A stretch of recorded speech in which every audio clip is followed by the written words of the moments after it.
Good morning, dear students. Today we will discuss about properties of materials.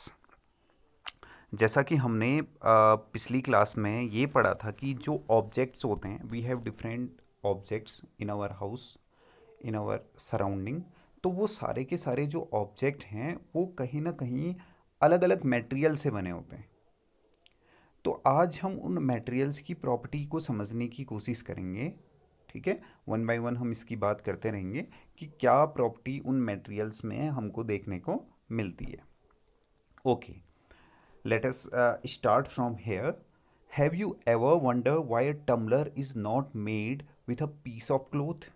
Okay, हम लोग अपने घर में चारों तरफ जब देखते हैं, अगर आप टम्बलर देखते हैं या कुकिंग यूटेंसिल्स देखते हैं, अगर कुकिंग यूटेंसिल्स पेपर के क्यों नहीं बनते? I am asking to you. आप लोगों के दिमाग में ये चीज़ें आई होंगी कि अगर पेपर के कुकिंग यूटेंसिल से बनाए जाते या टम्बलर हमारा पेपर से बनाया जाता या क्लोथ से बनाया जाता तो क्या प्रॉब्लम होती? तो उसके लिए पहले आपको ये देखना है कि वो रियल में अभी बना किस चीज़ से है।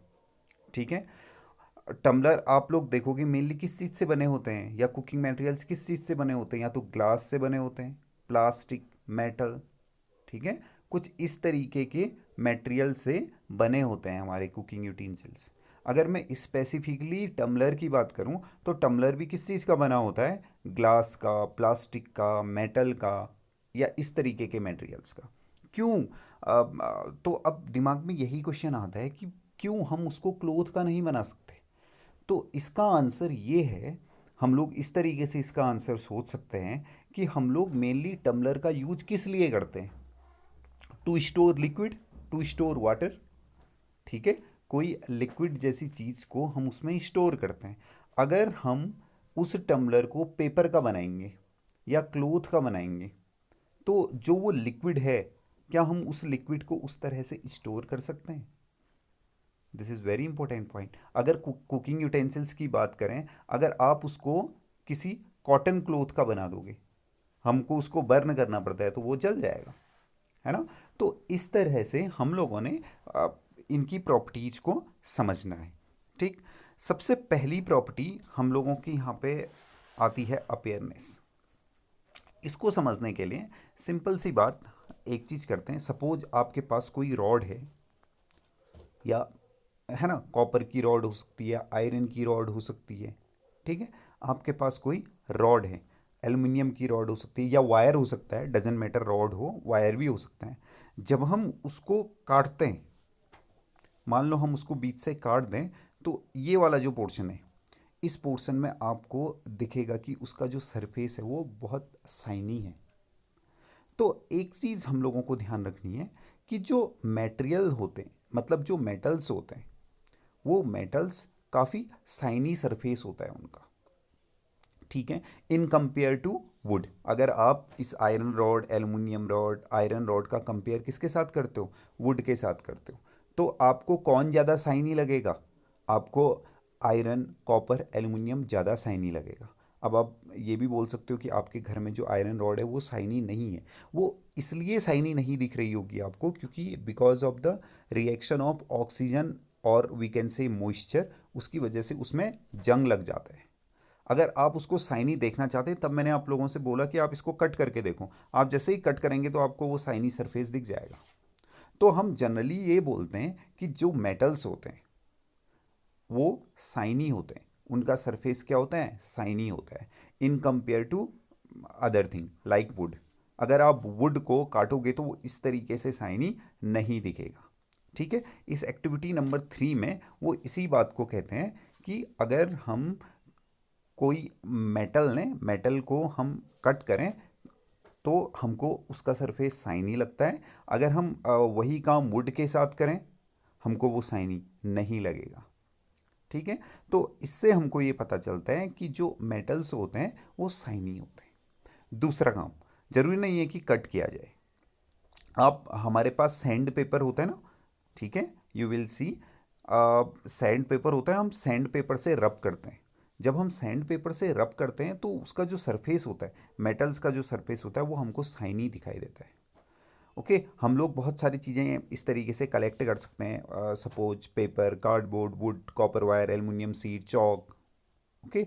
हम इन सब को इकट्ठा करने के बाद हम दो तरीके से इसको चेक कर सकते हैं कि इसका सरफेस कैसा है। पहले तो मैंने आपसे क्या बोला, उसको कट करके देख लेंगे, कट करके किसका सरफेस शाइनी आ रहा है और किसका नहीं आ रहा है। दूसरा तरीका क्या है, हम लोग क्या करेंगे, सैंड पेपर से रब करेंगे। सैंड पेपर से रब करने के बाद ये चेक करेंगे कि कौन शाइनी है और कौन शाइनी नहीं है।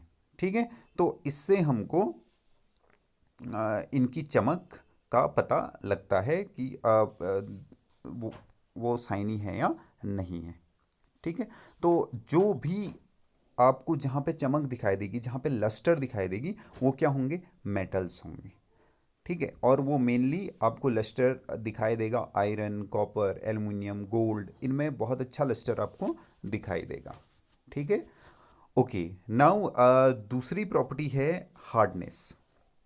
दूसरी प्रॉपर्टी कौन सी है, हार्डनेस प्रॉपर्टी। ओके डियर, अब हम बात करेंगे हार्डनेस प्रॉपर्टी के लिए। ठीक है, हार्डनेस प्रॉपर्टी आपने देखा होगा, we have different types of material in our house. तो जब हम अलग अलग मटेरियल्स को देखते हैं, तो जब हम उनको ब्रेक करने की कोशिश करते हैं या उनमें स्क्रैच लाने की कोशिश करते हैं, तो कुछ में स्क्रैच लाने में हमको बहुत मेहनत करनी पड़ती है, कुछ को तोड़ने में हमने बहुत मेहनत करनी पड़ती है। तो ऐसे मटेरियल जिनको हमने कंप्रेस करना है, इजीली कंप्रेस हो जाते हैं, स्क्रैच करना है, इजीली स्क्रैच हो जाते हैं, उनको हम सॉफ्ट बोलते हैं। और which are difficult to compress, which are difficult to scratch, उनको हम लोग कैसे सब्सटेंस बोलते हैं, हार्ड सब्सटेंस बोलते हैं। तो we can classify our materials as a soft and hard. तो ये एक और प्रॉपर्टी हो जाएगी। ठीक है, पहली प्रॉपर्टी हमने क्या बोला, पहली प्रॉपर्टी हमने उनकी अपेयरनेस के बेसिस पे हम लोग मटेरियल्स को डिवाइड कर सकते हैं। कुछ मटेरियल्स में बहुत ज़्यादा लस्टर होता है, किसी में बहुत कम लस्टर होता है। ठीक है, तो एक इस तरीके से हम मटेरियल्स को क्लासिफाई कर सकते हैं। दूसरा क्लासिफिकेशन का तरीका मैं क्या बता रहा हूँ, हार्डनेस। कुछ मटेरियल इजीली कंप्रेस हो जाते हैं तो हम उनको सॉफ्ट बोल देंगे, कुछ मटेरियल डिफ़िकल्ट होते हैं कंप्रेस करने के लिए तो हम उनको हार्ड बोलते हैं। You can give me example also, जैसे कॉटन है या स्पॉन्ज है ना।